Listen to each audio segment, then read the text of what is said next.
ઉનામાં મલાર ઢોસા વિવાદ, કોળી ઠાકોર સમાજ ઉગ્ર, ન્યાય ન મળે તો આંદોલનની ચીમકી.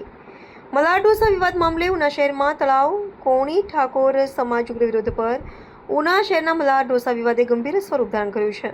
તારીખ 12/4/2024 રાત્રે બનેલી ઘટનામાં મલાર ઢોસાના માલિક અને સ્ટાફ દ્વારા કોળી સમાજની દીકરીઓ પર લાકડાના ધોકા વડે જીવલેણ હુમલો કરાયો હોવાનો આક્ષેપ ઉઠ્યો છે.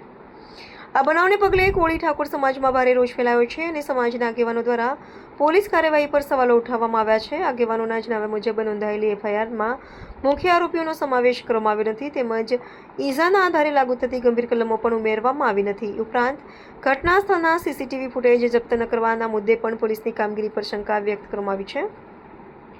વિશેષમાં આરોપીઓની ગાડી પોલીસ સ્ટેશનમાં લાવવામાં આવી હોવા છતાં બાદમાં છોડાઈ હોવાનો પણ દાવો કરવામાં આવ્યો છે, જેને લઈને રાજકીય દબાણના કારણે આરોપીઓને બચાવવાનો આક્ષેપ ઉઠ્યા છે. સમાજના આગેવાનો દ્વારા તટસ્થ તપાસ અને આરોપીઓ સામે કડક કાર્યવાહી કરવાની માંગ ઉઠાવવામાં આવી છે. સાથે જ ચેતવણી આપવામાં આવી છે કે જો ન્યાય નહીં મળે તો ગાંધીજીના માર્ગે ઉગ્ર આંદોલન શરૂ કરવામાં આવશે. હાલ સમગ્ર મામલે ઉના શહેરમાં તણાવપૂર્ણ માહોલ જોવા મળી રહ્યો છે. રાજેશ મકોણા સાથે વિજય બાંભણિયા, ઉના. ગાંધીજીના માર્ગે ન જવું પડે એટલે વહેલી તકે આનો તમે આ મુખ્યમંત્રીશ્રીને તમારા મારફત મોકલી અને અમને ન્યાય મળે એ વિનંતી છે. મારું નામ રાઠોડ રાધિકા મેહુલ છે.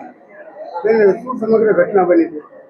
ત્યાં મથા ઢોસા પાસે ફોર વ્હીલની સાથે ગાડી અથડાણી હતી. એમાં ખાલી સામાન્ય ટચ જ થયું હતું. તો એમાં મારા જેઠનો મારા હસબન્ડનો ફોન આવ્યો એટલે અમે ત્યાં ના ગયા. ગાડી અમને એમ કે એક્સિડન્ટ થયું એટલું બધું તો કાંઈ નહીં થયું. તો અમે ના ગયા તો અમને જેમ ફામ એમ ગાળું દેવા માંડ્યા અને અમારી સાથે મારામારી કરવા માંડ્યા અને મારા જેઠને માથામાં કડું મારી દીધું અને અંદર જઈને પણ એને કેટલા ઢોર માર્યા થાય, એને ત્યાં પણ અંદર માર્યા થાય. એટલે 4-5 જણા હતા અને પછી ત્યાં બાર એટલા માર્યા. અમે ગયા ને ત્યાં અમને બાર મારવા માંડ્યા અને જેમ ફાવે એમ ગાળું દીધું અને બેનો દીકરીઓનું પણ એને ઓલું કાંઈ ન રાખ્યું. એમ માથાના ભાગે અમને માર્યું, વાહામાં ઢીકા માર્યા અને જ્યાં ત્યાં હાથું અડાડ્યા એવી રીતના અમને માર્યા. તમારા સસરા એવા તો એને પણ પાટું વડે પાટું માર્યું ને મારા હસબન્ડને ધોકા વડે માર્યા.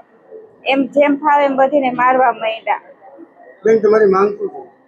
મારી માંગ એટલી છે કે અમને ન્યાય મળવો જોઈએ. નમસ્તે મિત્રો, હું છું ચાંદની પરમાર. આપની મનપસંદ ચેનલ એટલે કે દીવ મિરર ન્યૂઝ ચેનલને લાઈક કરો, શેર કરો અને ફોલો કરો. અને હા, તેમાં દરરોજ તાજા સમાચાર જોવાનું ભૂલશો નહીં. નમસ્કાર દર્શક મિત્રો, હું છું પાયલ બાંભણિયા. આજના મુખ્ય સમાચાર દેશ વિદેશ ગુજરાત રાજ્યના તાજા બ્રેકિંગ સમાચાર નિહાળો દીવ મિરર ન્યૂઝ ચેનલ પર દરરોજ રેગ્યુલર.